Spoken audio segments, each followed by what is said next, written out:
संसद के शीतकालीन सत्र का आज आखिरी दिन रहा। अम्बेडकर विवाद पर विपक्ष ने आज भी संसद के बाहर विरोध प्रदर्शन किया और विजय चौक तक पैदल मार्च निकाला। प्रियंका गांधी भी इसमें शामिल हुई। हालांकि आज राहुल गांधी इसमें शामिल नहीं हुए। बता दें कि कल सत्ता पक्ष के सांसदों की ओर से उन पर गैर इरादतन हत्या सहित 6 अलग अलग धाराओं में मुकदमा दर्ज करवाया गया था। मुंबई में 18 दिसंबर को हुए नाव हादसे में अब तक 14 लोगों की मौत हो चुकी है।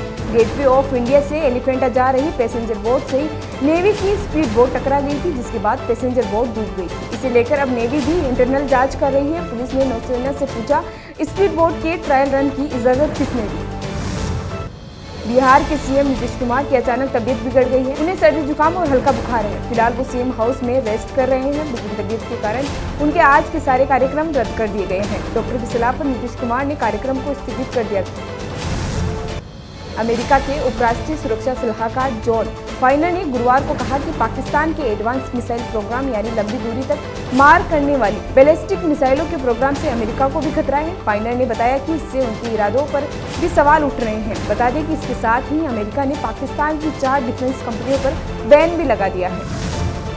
रूस की कैंसर वैक्सीन के ऐलान के बाद दुनिया भर में कैंसर मरीजों में उम्मीद जगी है। रूस के स्वास्थ्य मंत्रालय के रेडियोलॉजी मेडिकल रिसर्च सेंटर के डायरेक्टर आंद्रेव के मुताबिक रूस की इस कैंसर वैक्सीन को अलग अलग तरह से मरीजों के लिए अलग अलग ट्रायल दिया गया है। वही रूस में बनाई गई इस कैंसर वैक्सीन की कीमत करीब 2.5 लाख रुपए होगी। इससे दोबारा कैंसर होने का कोई जोखिम नहीं रहेगा। वहीं बताया यह भी जा रहा है कि रूस जल्द ही कैंसर की एक और वैक्सीन का ऐलान करेगा।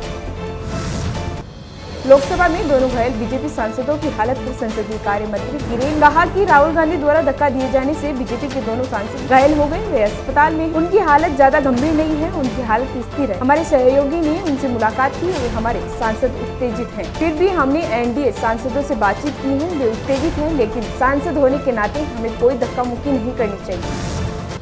दिल्ली नोएडा को जोड़ने वाला डीएनडी फ्लाईवे पर टोल वसूलने पर रोक बरकरार रहेगी। दरअसल सुप्रीम कोर्ट ने इस संबंध में इलाहाबाद उच्च न्यायालय के आदेश के खिलाफ एक निजी कंपनी ने याचिका दायर की थी। इस पर सुनवाई करते हुए सुप्रीम कोर्ट ने इस याचिका को खारिज कर दिया है। संसद में पिछले कई दिनों की तरह आज भी विपक्षी सांसदों का हमला जारी रहा। सदन की कार्यवाही शुरू होते ही दोनों सदनों में विपक्षी सांसदों ने केंद्रीय गृह मंत्री अमित शाह से माफी मांगने की अपनी मांग दोहराई।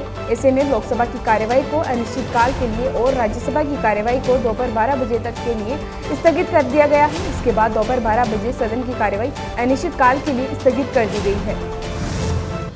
देश के उत्तरी राज्यों में तापमान में गिरावट का दौर लगातार जारी है। हरियाणा और हिमाचल प्रदेश के कुछ शहरों में तापमान 0 डिग्री के करीब रिकॉर्ड किया गया है। राजस्थान के भी 5 शहरों में तापमान 4 डिग्री से नीचे चला गया। वहीं राजधानी दिल्ली में तापमान 5 डिग्री सेल्सियस के आसपास रहा।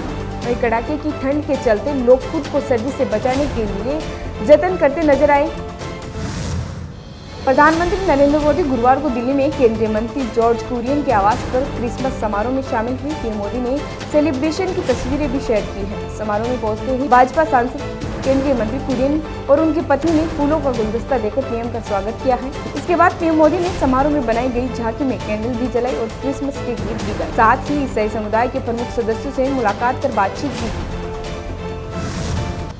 भाजपा सांसद भर्तृहरि महताब को वन नेशन वन इलेक्शन के लिए गठित जेपीसी का अध्यक्ष बनाया गया है। राज्यसभा में उनके नाम का ऐलान किया गया है। इसी के साथ जेपीसी में शामिल सदस्यों के नामों का भी सदन में औपचारिक रूप से ऐलान किया गया है। बता दें कि केंद्र सरकार ने लोकसभा में इस बिल को पेश किया था। वही महताब इससे पहले मौजूदा लोकसभा के प्रोटेम स्पीकर भी बनाए जा चुके हैं।